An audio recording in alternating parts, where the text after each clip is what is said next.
Hello and welcome to Shipley's webinar on proposal writing and development. I'm Mallory Price and will monitor today's session.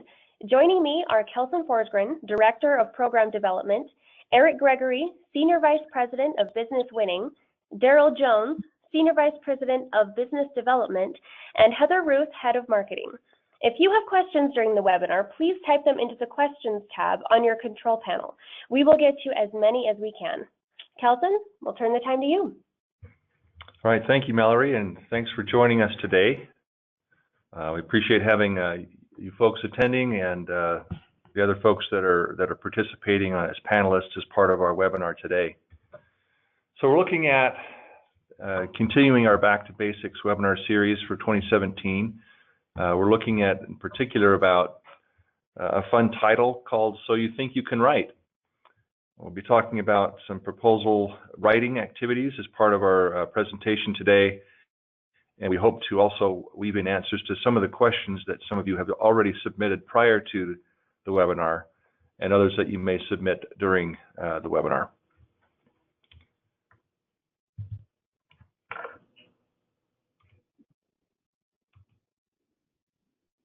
So our agenda here. Here are the items that we're looking at. Before writing a proposal, what do we do? What are some of our most common writing mistakes or the common writing mistakes that we see? We're going to kind of go through a couple of bad writing habits and have a little bit of fun with that. And hopefully you'll be able to laugh along. We'll talk about some tips, some key tips for being able to improve your writing abilities, and then we'll summarize at the end some of the things that we've talked about here today. So before we actually get to writing, I wanted to turn some time over to Daryl Jones, our Senior Vice President of Business Development, and have him talk through some of the things that are important to understand before we actually get to writing. Thanks, Kelson, and appreciate everybody joining us today. So you think you can write. It's interesting. The most important part of writing really has to do with planning the activities that go on before the writing begins. And if you've attended some of our workshops, you may be familiar with an acronym called POWER, kind of a framework or a path to consider following as you go through the proposal development process. So the P in POWER is plan. That really is understanding the opportunity, what you're going to write to. What are your strategies? Who are your competitors? What's important to your clients? And making sure that those things will agree to as being important in the planning. The next phase is organization. Once you've gone through that, then how do you organize it in such a way that it makes sense? If you're responding to a government RFP or solicitation, that may be kind of laid for you. In a commercial environment, it may be less clear, and it may be focused around hot buttons or some other approach. But these two phases really are the fundamental of good proposal development, spending the necessary time to plan and organize so that when you get to step 3, the writing, you're writing to the right content, right? And you can write with clarity and conciseness and mainly be compelling, that what you're writing is compelling and customer focused. And we'll talk about customer focus a little bit later on. The E in POWER is examine, and that is, okay, now that I've drafted this text, is it really answering what the customer is wanting? Or was my intent going in and the messaging, is that clear? And have I made it persuasive? So it's quite obvious why the customer should pick us. And that also relates to review processes, formal reviews, particularly red team reviews, to make sure that that messaging is on point. And then finally, the revision. And that's kind of putting the sharp edge on the blade, if you will, checking for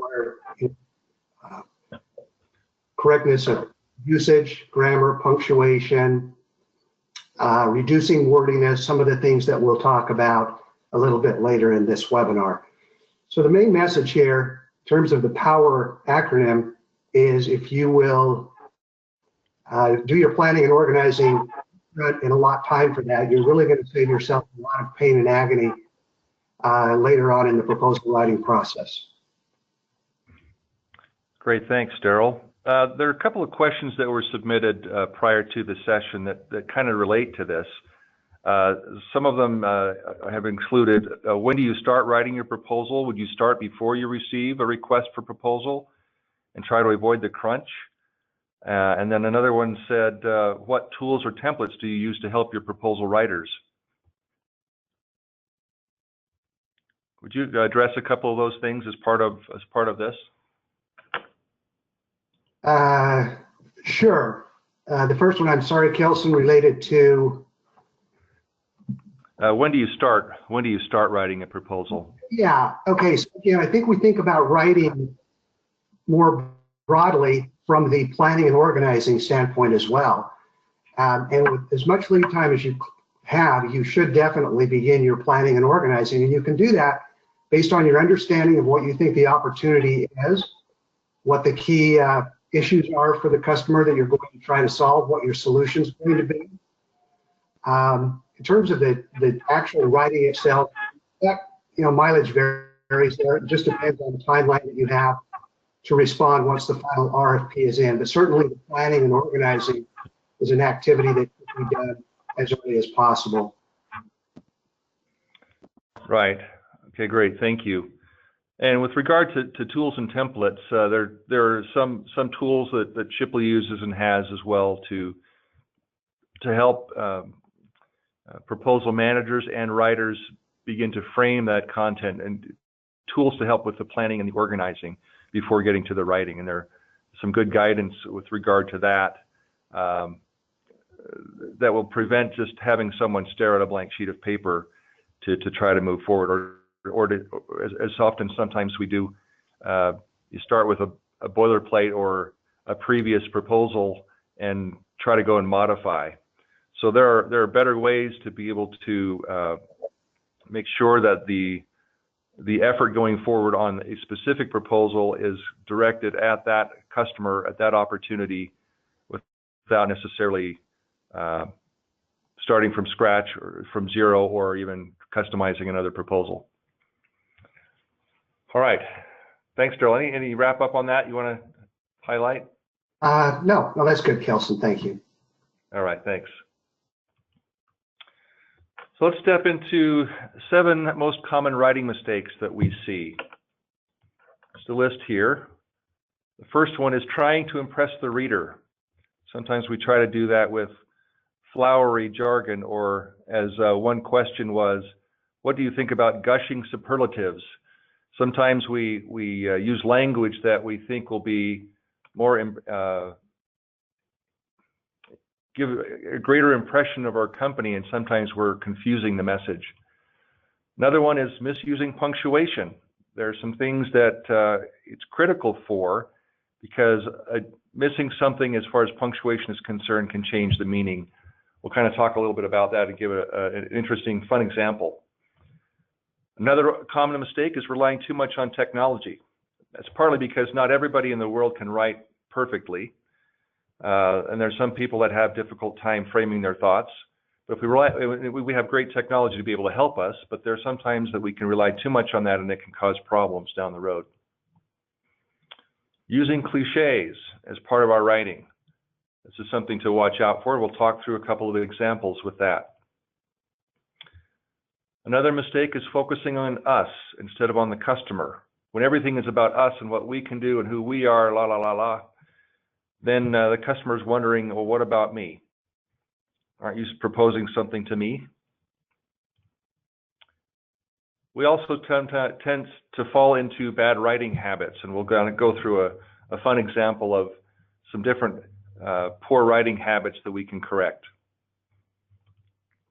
And we sometimes also don't allocate time for reviews, having the time necessary to make sure we're on the right path, the beginning of our writing process, and then at the end of the writing process, make sure that we've achieve the target. It's kind of what Daryl talked about a little while ago.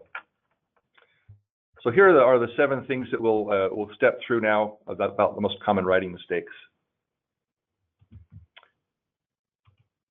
Trying to impress the reader. So what if we had this sentence? I utilized a multi-tined tool to process a starch resource. What in the heck does that mean? Might have some ideas about that. But instead of trying to do something like that and using, those are all accurate terms when you actually see what it might be or what we're trying to say. But there might be multiple ways to understand that sentence. So what if this is what we're trying to say? It's a lot clearer and less confusing to the reader to know what you're saying by being direct and clear in our writing and what we're trying to communicate and interpret. So one of the things that you need to be aware of is, especially with technical documentation or technical proposals, is the habit to maybe use too much jargon, too many acronyms, too much of sometimes even of our own language that we use in describing something that may not be understandable to the reader. So we need to be careful of that. We need to make sure that we're using language that is understandable, yes, to technical people, because some of them will be required to review that technical component of a proposal. But also we need to make sure our language is understandable for non-technical people. Those that actually sometimes make the decisions are sometimes those that are not the technical people. So the aspect of being able to communicate clearly, and the technical people aren't going to be ticked off if you communicate clearly in a non-technical way. But we need to make sure we're communicating in our writing something that's clear, that can be understandable. We also have Eric Gregory on. Eric, can I ask you just to comment a little bit about that? Overuse of jargon? I mean, I think that's one of the things that can absolutely destroy a proposal is the use of jargon, because it really impedes understanding. And we need to use plain, simple, clear language to get our points across. Once we revert to jargon, we put ourselves in the unenviable position of attempting to, in many respects, sound more like the customer than we really can. And like I said, it's one of those things that can really impede understanding. Just make sure that we're using plain, simple language to explain our offer and the benefits of our offer to the customer in their context. Now, don't confuse that use of jargon with using the language of the RFP. Let's make sure that whatever the customer calls things, we call them the same things, but don't revert to industry jargon that's just going to confuse them. So that's my commentary on that, Kelson. All right, thanks, Eric. Our second common pitfall, misusing punctuation. So watch for careless punctuation that changes the meaning. So for example, option 1 on the top versus option 2 on the bottom. They mean very different things. Brad, says Mallory, is a boring old fool. Fortunately, I don't know if Brad's on this call anywhere. There may be a Brad out there. This is not directed at you. Or Brad says Mallory is a boring old fool. Commas, if they're misplaced, can cause problems in understanding things. Even with technical documentation or technical proposals, sometimes if you insert a comma in a wrong place where you're describing naming things or having titles of things, if something is misplaced there, then it can cause misunderstanding and confusion for the customer. So it's valuable to have good punctuation and good grammar. And as one question was asked, is there any data that says grammar punctuation wins or loses business with commercial customers? Or does it only matter to the proposal manager? I know it does matter to proposal managers for sure, because they want anything going out to be clean and clear, and to not have any potential mistakes in it. We sometimes can't get all of them out, but we can sure eliminate most of them by a careful reading of things. And sometimes we have people on staff to be able to help us do that. But there are times when poor grammar or poor punctuation will confuse the reader or dissuade them so much in the intention of the company and putting the proposal together that they'll just say, okay, I'm not sure I want to work with a company that doesn't care about making their proposal to me accurate. I mean, if there's an opportunity to go back and say, you know, sorry about that, we missed something, that's one thing. But if it's throughout a proposal, then it looks like there's a lack of focus and a lack of emphasis put on the proposal process. So it does matter, it does count. And if that might be a challenge or a struggle for you, then make sure you use the review cycle to get some help with that. Okay, let's look at another common mistake or common thing, relying too much on technology. So we kind of talked before that not everybody is a great writer. There may be some options. There are some technical options available to help improve that process. But if we rely on it too much, we can get into trouble. So we still need to have careful eyes reviewing what we put down. I'm going to ask Heather to kind of step through for us a poem that has passed the spell check. Thank you. I have a spelling checker. It came with my PC. It plainly marks for my review mistakes I cannot see.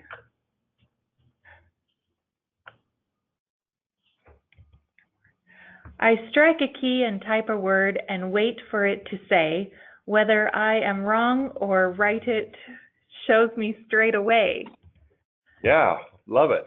As soon as a mistake is made, it knows before too long, and I can put the error right. It's rarely ever wrong. I have run this poem through it. I am sure you're pleased to know it's letter perfect all the way. My checker told me so. Right.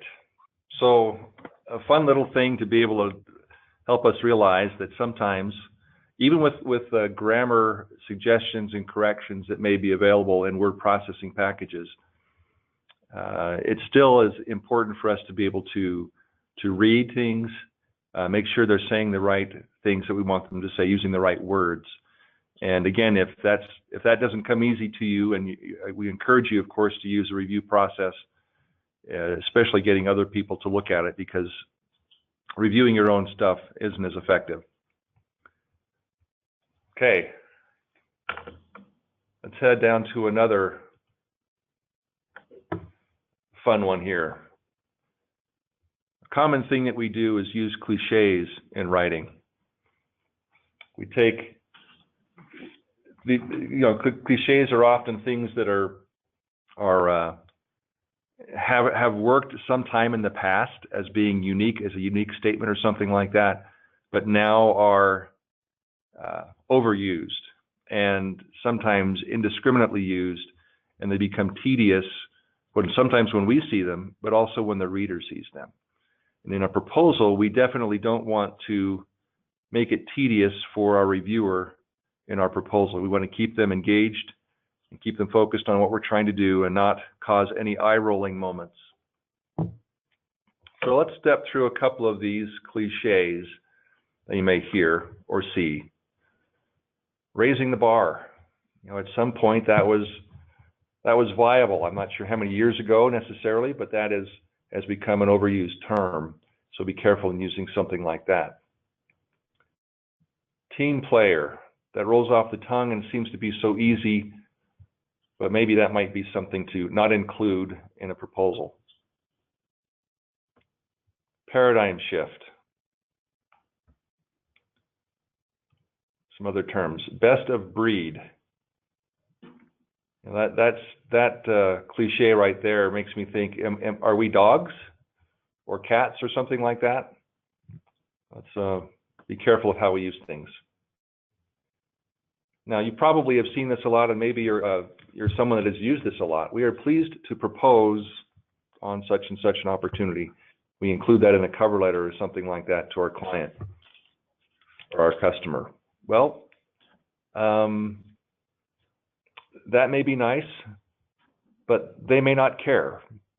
And so sometimes if we just choose to focus on what they are looking for and addressing their needs specifically, we can get past a potential eye-rolling moment at the very, very beginning of our proposal package. Another cliche, think outside the box. Enterprise level. In the loop. These are all kinds of cliches that may cause some problems with our customers seeing that type of thing. Do you guys out there have any pet peeves with regard to cliches or things that you just, when you see them, you just roll your eyes? If you do, why don't you put them in the chat box? Let's kind of see a couple of those that you have, and others can see them too a little bit. What kind of throws you when you see a cliche? We have a few coming in, so robust, uniquely qualified, high level, best in class, cutting edge, world class, track record. We have a lot coming in. I know we've got 300 people on the call, and I appreciate a couple of you jumping on the keyboard and typing some things right now, but it is something to be aware of and careful of, especially when in companies or corporations we get into a mindset of writing things a certain way, and that we continue to recycle and repurpose that same language over and over again, sometimes without thinking that what we're doing is really possibly antagonizing our reader, as opposed to having something have the same weight that it may have had before, or trying to be better than somebody else. But even with some of those statements, world class, things like that, the next question is, so what? Prove it. How are you world class? Are you just going to throw out a claim like that and then cause a problem? Go ahead, Mallory. We just had a question come in. How do you determine what is a cliche or not? Seems very much like a personal or stylistic. And how can you tell if you are antagonizing or annoying your reader? Good questions. And thanks for that. And sometimes you go back and look at the language that you've used before, and if it's been used a lot before, then maybe you would look at changing something. Typically with superlatives or claiming things that are world-class, etc., then your reviewer would benefit from seeing how that is so. So if you're going to use a term like that, if you can prove it, especially by a third party, some type of verification, there are different kinds of industry review types of things that might be able to do that. You may be successful at being able to use terms like that if you prove it. Daryl, do you have any additional comments on that with regard to that question that Mallory brought up? Well, it's different, obviously, in every circumstance, Kelson. It's a kind of a broad question.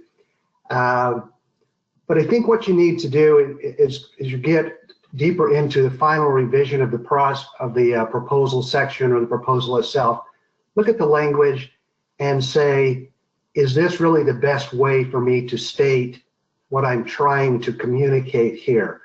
And those cliches will tend to pop up. They tend to be crutches that are thrown in there to fill in space or complete sentences, and they can be exercised much of the time in that final review process. So just be mindful of them. The way I think about it is in terms of cliches, it's like my mom used to tell me, Daryl, don't cuss. Profanity is the sign of someone with a weak mind. And from cliches, I would say, from proposal writing, cliches, from the reader's perspective, send the message of a weak mind, that you haven't really thought through what you're going to say in the document. So those are some guidelines I think about. All right, thanks, Daryl. I appreciate that. So again, a good question. Just think through some of those things and consider what's being used and how it's being used. So thank you. Industry best. There we go. Another one that I missed. Here's a key thing about talking all about us as opposed to working with the customer. Here we're going to have 10 guidelines here that can help us understand what we need to do with regard to customer focus, helping our customer, ways in which we can help our customer understand that we're addressing them, cues and clues that they can see in our writing and our presentation that will help them understand that we are looking at their issues and their needs rather than talking just about us. I've asked Daryl to kind of step us through these for a minute and introduce them to us here. Yeah, thanks, Kelson. So it's not all about us, and in fact, if you think of it this way, it's really very little about us. If you go into proposal development with the idea that it's all about the customer, it can really guide the thinking around messaging and what we're trying to say. The first two of these are closely related, and first is the customer name mentioned before us? This is a bad pitfall that we see across industries, small companies, big companies. Are they talking more about themselves and mentioning themselves first in sentences, in paragraphs, things like that, before their customer is being mentioned? And closely related is our name as the bidder more prominent than the customer name? So if you want a quick and dirty, our proposals customer focus test, take 10 pages, go through them and just do a count.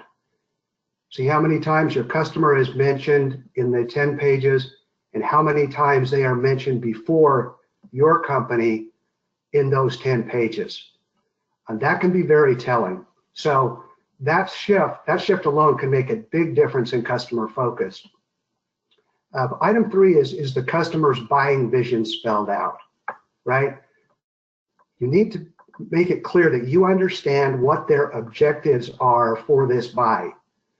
What's important to them? What's their vision? What's the benefit, the organizational benefit of this buy?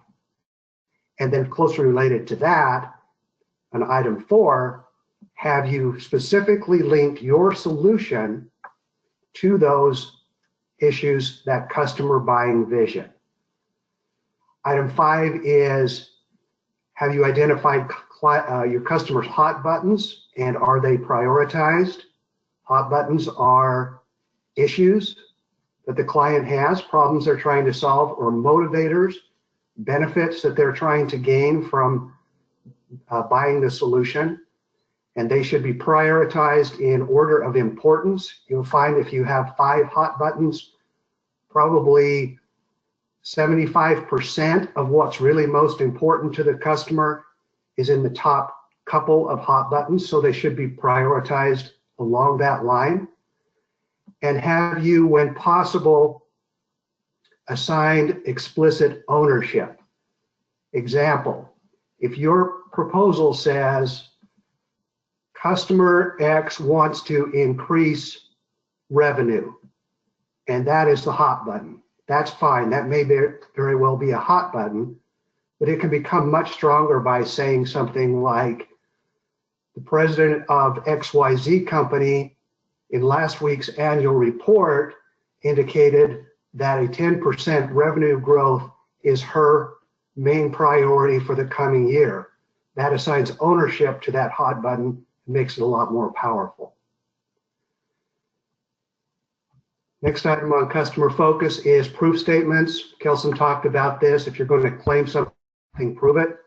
Rather than saying our solution will save you money, you might be able to say something like, customers of ours in buying similar solutions from us have saved anywhere from 30 to 45% on average. That's more of a proof statement. Or using third parties, things like that. Using benefits before solutions, that's a big deal, or excuse me, before features, apologize. That's really, again, a mind shift. Can be something you can catch a lot in your reviews and in final revisions, putting the benefits as much as possible ahead of your features, the feature of your offer. Item 9 has to do with organization. Have you made it easy for the reader to understand how you're going to be communicating information? Is it laid out well and outlined, organized well? Are you previewing important content, things like previewing visuals and graphics, setting those up, and are you following what you said you're going to do in the proposal outline? And then finally, your value message, right? A summarization of why your offers you believe is the best fit for the customer needs, and when appropriate, putting forth next steps and actions that you would have them follow. So those are 10 quick indicators of customer focus, which is really a key to winning proposal.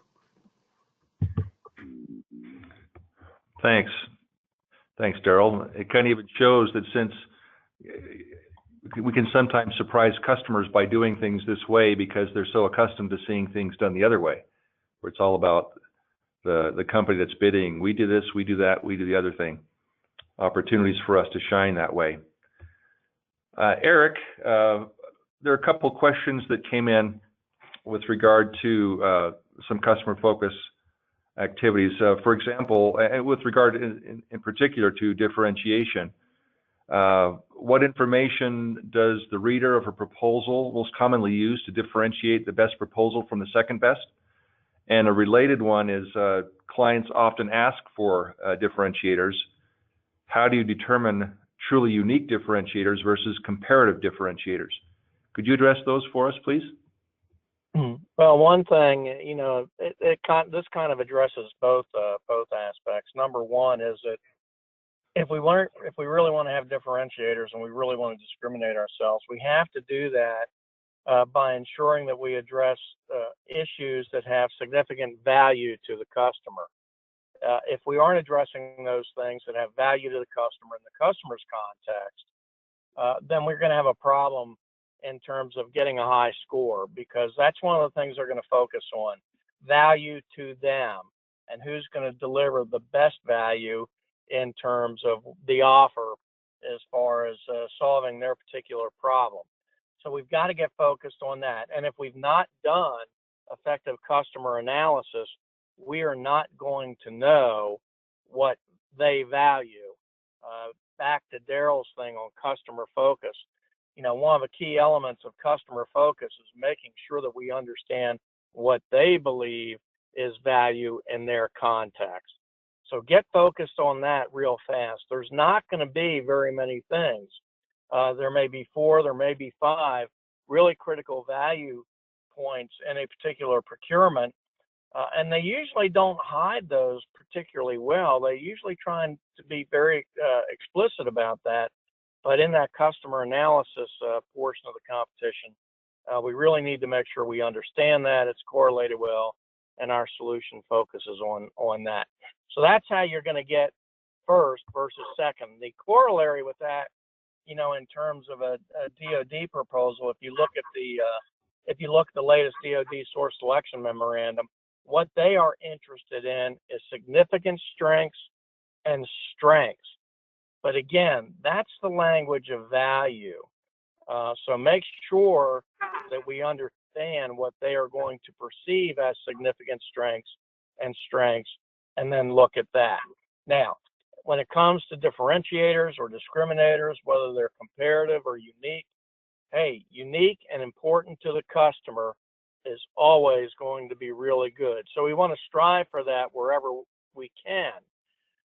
The two best ways to be unique are, number one, understand what the customer values, and number two, have a clear understanding of what your competitors might offer, and then come up with something that's different and better than what we believe the competitors are going to offer. That's where we're going to get that unique aspect, which will be translated both into a true discriminator and also a significant strength. Now, very often, some of our differentiators will be comparative. It'll be a better than, but not necessarily 100% unique. That's a performance issue. It can still be good. It can be very important sometimes to show those in a trade-off analysis so that when you do a comparative, when you have a comparative differentiator, the customer can clearly see that in a trade-off analysis that your approach is better than a competitor's approach, even though the two might be similar. So don't panic if you just have comparative ones, but strive always to see if you can at least get 2 or 3 really unique ones into your proposal, and it's going to make a huge difference. Excellent, Eric. Thank you very much for addressing those. We'll step on a little bit to kind of have some fun with avoiding bad writing habits. This was the 5th topic that we had on our list of 7. And we're going to use a little bit of the nursery rhyme about Jack and Jill. Jack and Jill went up the hill to fetch a pail of water. That's our statement that we're going to be adjusting with how we sometimes write. We're going to kind of step through 15 different ways to make this statement worse based on some things that we typically see in industry and in ways that we typically write. So we're going to have some help from our crew here. I'm going to have Mallory and Heather and Daryl help me out a little bit with these. We'll start with Mallory. Okay, using weak verbs.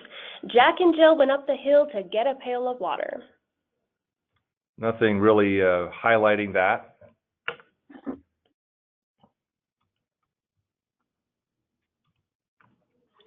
Jack and Jill climbed up the hill to fetch a ewer of water. Is something unfamiliar. Okay, how about putting introductory phrases at the beginning to push the subject back? To fetch a pail of water, Jack and Jill climbed up the hill. Starting to lose a little bit of clarity, although sometimes we do this in writing, and it's okay to sometimes put that introductory phrase up front.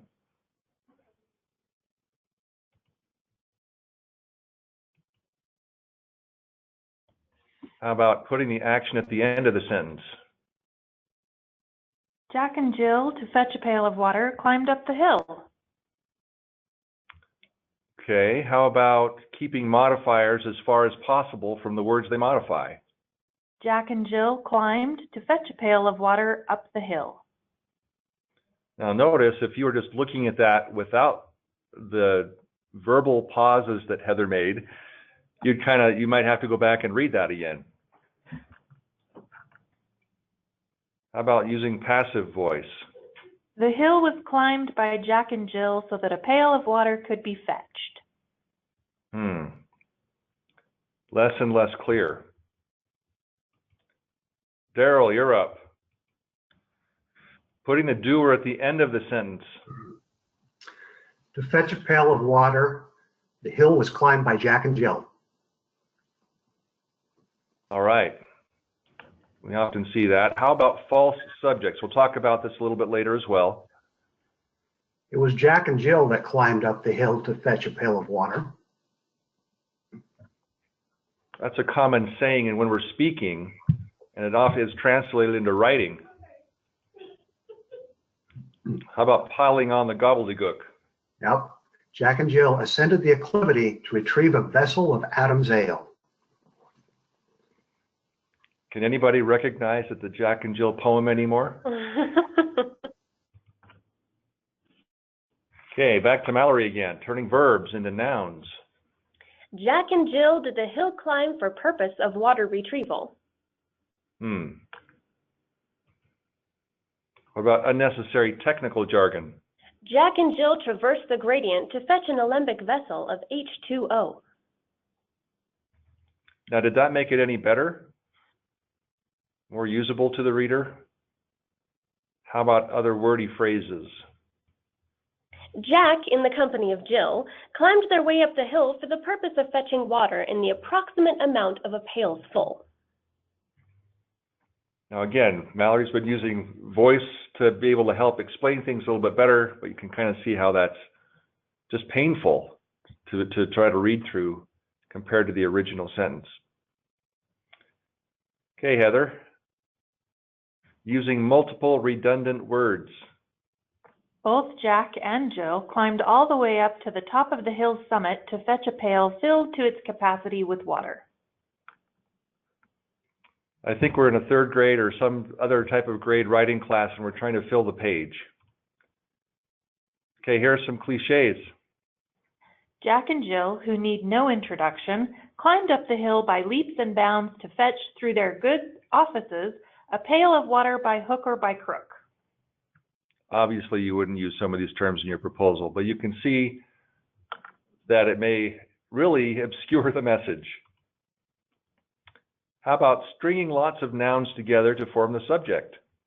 The Jack and Jill water retrieval hill ascent was achieved. There you go. End of sentence, end of examples. Sometimes we're doing this ourselves. Sometimes we see writing like this from other people as well. We have the opportunity to correct it. Let's do that as part of our efforts in writing going forward. So here are a couple of quick things that we can talk about as part of this webinar today that can kind of help you a little bit with catching some of those problems that we just talked about. So if we can follow up on some of these things, it can improve our writing ability, at least pique an interest in our mind or a reminder in our minds to improve the quality of what we're putting out or down on the page. Let's, for example, let's simplify some wordy phrases that we often see. Sometimes we see this we see this a lot in proposals and trying to make us sometimes sound more, I don't know, educated, learned, whatever, puff ourselves up a little bit, but simplicity is going to be better. Instead of have the ability to, we just use can. Conduct an investigation of, why not just investigate? Make a modification to, modify. Make use of, use. With the result that, so that. So ways that we can just condense the writing so it's more clear and we don't have to have all this other stuff that we're trying to put in there that can help obscure the message. How about other types of wordiness? So instead of using things enclosed herewith, please find. I think we blame lawyers for that, right? I don't know. Here is, or for the purpose of, just to do something. Has the ability to, can, in the event that, if. Just use the direct words. Enable. Correct. There are ways to simplify our writing and to improve our meaning. I talked about this just briefly before. It was in one of our 15 things not to do. It's talking about false subjects. What is a false subject, you may ask? Well, it's introducing words like it and there that refer to nothing and help obscure the meaning. So if you have a before and after of, there is some evidence of late completion of task orders, we may see this a lot. Remove that and just be direct, some task orders are late. The there in that first sentence, in the before sentence, What does that refer to?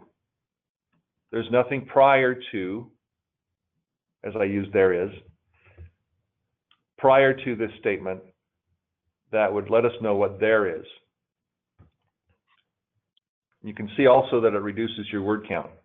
It is certain that changes will need to be made to this design based on the results of the pilot program. How about design changes will be needed based on pilot program results? Or even further, you could say, we will make design changes based on pilot program results. Going further and placing attribution to what we will be doing rather than just a generic, it will be done. As used here, it will be possible, as the outsourcing project proceeds, to identify opportunities to improve utilization of the application. Very wordy. Here we are. We can identify ways to improve application use during the outsourcing project. So again, we are using terms often in our writing that can hide meaning, can block understanding. By looking at some things with writing, we can change our focus to be customer focused, to be clear, to be concise, and be able to help our reader understand what we're doing.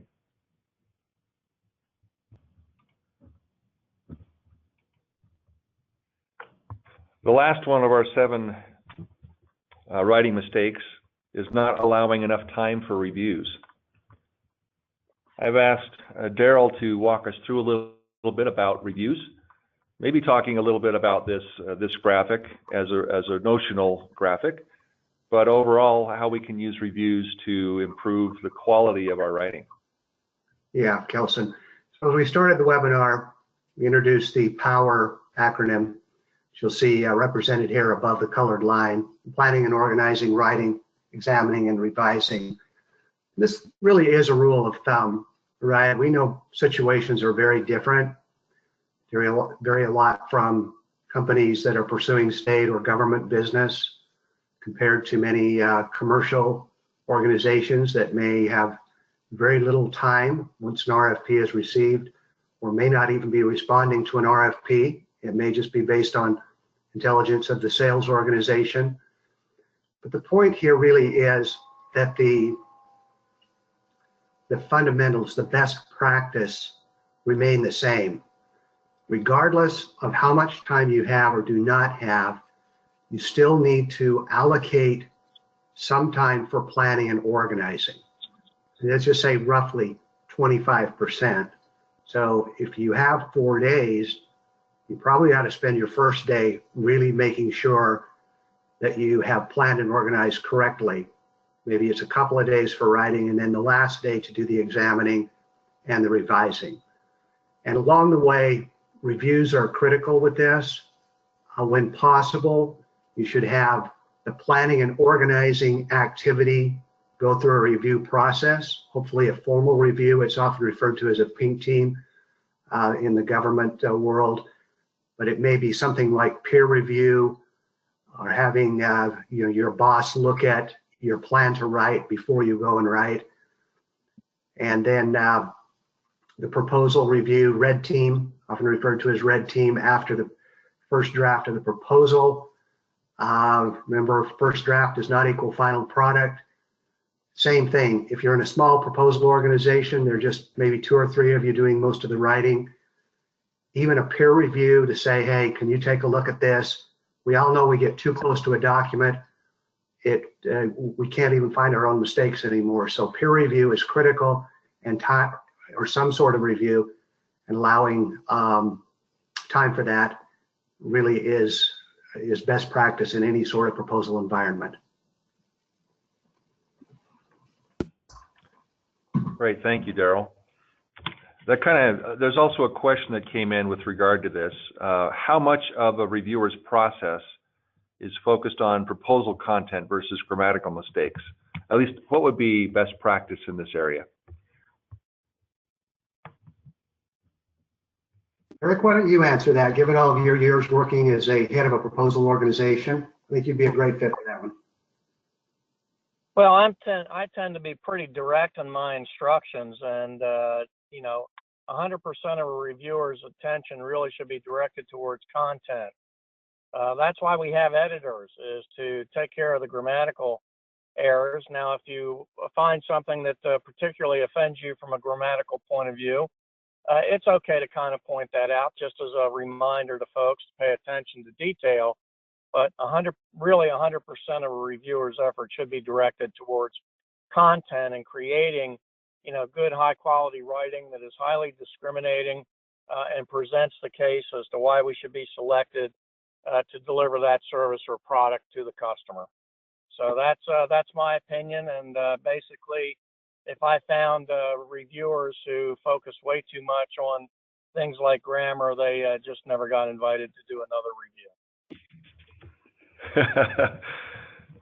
I wonder that if some people did it on purpose. That could be, Kelson, but I really don't think that was the case. I think there are good reviewers, and there are reviewers who are certainly not as good, and we want to identify the ones who are really good at focusing on content and providing very good constructive comments in terms of how we can increase our score in any particular section they review. Right, agreed. And it is a big deal, and it's important to be able to help advance the value of the proposal going forward. And if you really want somebody to focus on the grammatical issues during a review at Red Team or something, bring in one of your editors and cut them loose. But don't tie up other people who really should be focused on content with doing that. Right. Great. Thank you. So Eric, as put on your customer hat for a minute, if you would, in answering another question. When you receive proposals yourself and are looking at, say, 5 or 6 proposals for something that you have put out there for bid, what's your impact? What's important to you when you receive those proposals from others? Can you tell easily a well-written one, well-formulated one versus one that isn't? Yeah, usually in the first paragraph, I can tell very quickly, because the first paragraph establishes, the context for the offer, which has to be very much oriented towards my particular issues and concerns and needs, followed by 4 or 5 bullets that very quickly describe for me, what are the key elements of the offer that I should be paying attention to that are going to deliver the value to me that I want, followed by, very quickly, some idea, in terms of how that's going to be accomplished in a way that reduces risk. So again, within generally the first paragraph, you can tell from looking at the theme, looking at the introductory paragraph, and generally the first graphic that you have in any particular proposal, if it's going to be a good proposal or not. So that's how quickly people begin to make their decisions. Yeah, that's great. And so it's very important what we put up front, what we start with, making sure it is directed, as Eric said, at the customer and what they need, not about who we are and what we are, that kind of thing. Thanks for that. So we're about out of time here. So we want to kind of go through again the items here that we talked about. We talked a lot about, and Daryl highlighted it again, the need really to plan and organize before writing. It helps us direct clearly the way we're going, and we can have a review at the review cycle. We talked about that. Have a review at that point that can course correct if we need to, based on what we're going to be putting forward or what the customer needs, etc. So if you do that planning and organizing before, it will reduce the time of writing or rewriting that you need to do later. Say what you mean. Don't try to impress your reader.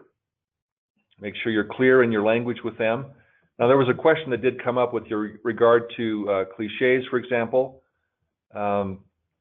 the question was, what's your perspective of using customer cliches, either from the RFP or their website or discussions with the customer? In that case, I would recommend using their language directly as they have used it. That shows attention to detail with what they have said or what they have included or language that they're accustomed to using. So that would be a case in which I would say to definitely use what the customer is saying, even though it might be cliched. So thanks for that question. We talked about not depending on spell or grammar check, not depending on technology only to help us get through that. Yeah, there are some great tools, but we still need understanding to be able to, someone be able to read through and understand, make sure that what we're saying, what we're writing, what we're including is understood and understandable to a reader. I just had the cliche there, avoid cliches like the plague. A need for us to focus on the customer. Avoid the common pitfalls and bad habits that we talked about. We kind of gave a couple of examples with writing and how to make our writing more clear.